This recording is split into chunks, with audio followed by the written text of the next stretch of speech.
Hello and welcome back to another Warlords of Draenor video. Today we're going to be having a look at the Steamwheedle Preservation Society. This is one of the factions that you'll be finding in Warlords of Draenor, and I suppose they're cool enough. They're actually one of the more interesting factions in the expansion because they do have some cool rewards, and the gameplay actually, well, exists for them. Many of the other factions are just things you passively get exalted, well, near exalted with just by leveling, whereas these guys have actually got things for you to do.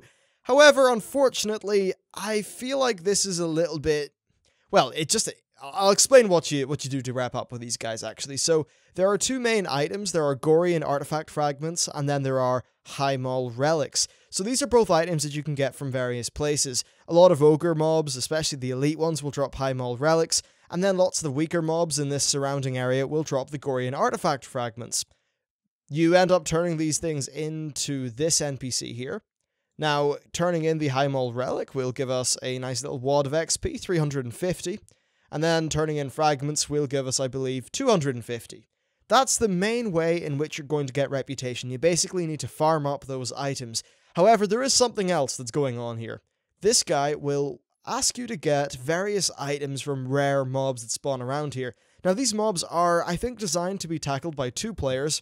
However, I'm a hunter, so it shouldn't be too hard. I'd say maybe some well-geared tanks wouldn't have too many problems either. So you can see you've got, like, this thing's Fang, etc. Now, these will give you 500 rep each.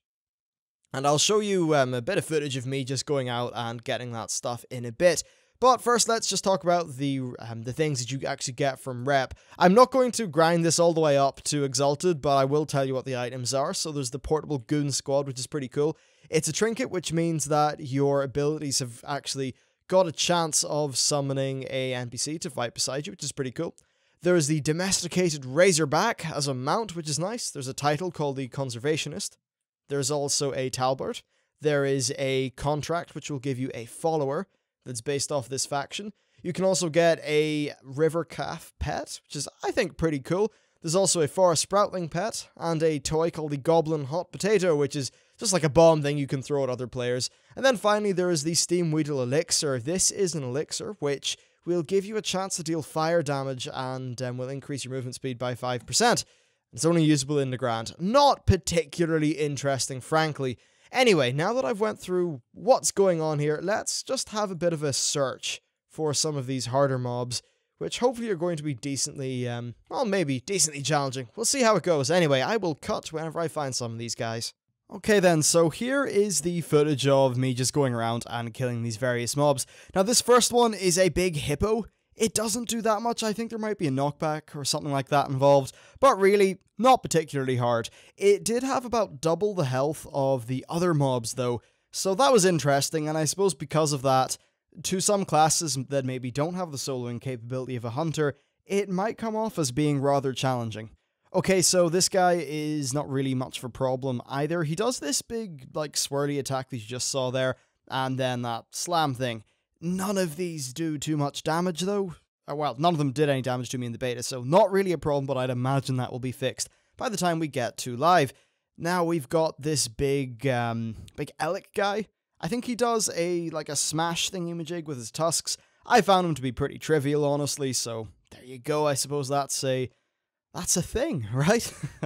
Yeah, none of these were particularly hard, though still, if you're a mage, or maybe even 2 mages, then perhaps some of these might be rather challenging to you, because in World of Warcraft, the balance in terms of some classes' capability to solo things is just not that great, really, and hunters are completely overpowered in this regard, but I suppose that's just a bit of a class niche. Now, this guy is one of those warp beasts. He will basically just sort of phase out and then start, like, appearing behind you, a little bit like a rogue doing killing spree, I think. So that happens, but anyway, now he's dead. Next, we've got the big Clefttooth guy. He's the one that does, I think, a frontal cone and some knockbacks. Of course, I didn't really deal with that too much because... Actually, no, he's just frontal cone. Yeah, I didn't have to deal with that too much because, obviously, he was attacking my pet, and not me.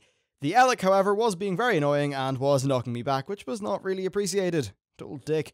Anyway, so next we've just got this little insect dude. Again, not really much of a problem. I think he's got 1 or 2 abilities going on. This thing called Dark Fang, I think it puts a poison on the target, but again, not really much of an issue. Overall, these are all quite soloable. and they all take place in this area of Nagrand that is full of level 100 mobs, with many of them being elite. So I'd imagine you probably would be able to get some good AoE farming going once you would be really geared up. Okay then, so I've killed all of the rares, or at least all the ones that I know about once, and it's time to turn the stuff in. Also, a nice little touch that I've noticed on the beta is that some of the old Nagrand music is playing. I don't know if that's a permanent thing, but I'm just going to take it like as it is right now and be happy about it, because I really loved that old Nagrand stuff. Anyway, so let's try to just turn in some of these things. We get 30 gold and 500 XP for each. Though I've got to wonder, right?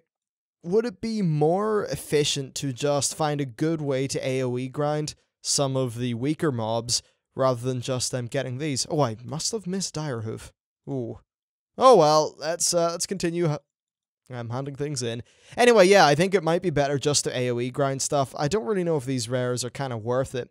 What I do know is that it's going to take a very long time to get everything. That's for damn sure. You know, there'll be a lot of farming. Maybe it won't be a lot of time, but it'll just be you kind of, doing things for ages. Vileclaw! I could have sworn I killed Vileclaw. Or did I already turn that in? Ah, whatever. No, I didn't. Anyway, so that's roughly what's going on with this reputation. May as well turn some of these things in too. Oh no, I'm all out of High Mall relics. I did get quite a few of those Gorian artifact fragments though. So really, that is just about all of the gameplay that's going to happen with this faction. I think I forgot to mention that there are little treasure chests that you can find in parts of Nagrand that contain artifact fragments and High Mall relics. And also there are a few quests located, I believe, in and around the Ring of Trials. I think they're actually, yeah, these ones, which do give some rep for this faction as well. But the vast majority of the rep that you get for them will be doing this stuff. Now, all of that took me to halfway through friendly, so maybe if you just are prepared to sit down for a day and grind out killing all these things, then fair enough, you're going to get this rep. And really, it is one of the more involved reps in Warlords, unfortunately.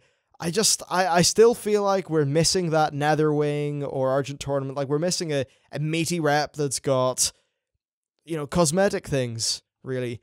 Yeah, it just seems like they were maybe a little bit overly scared off by patch 5.0. Yeah, this isn't as bad as, say, Xiaohao. I think Xiaohao was way too much in the other direction. However, this is, it's better, but it's not a great deal better. So yeah, anyway, that's it for the video. Thank you very much for watching, and I'll see you next time.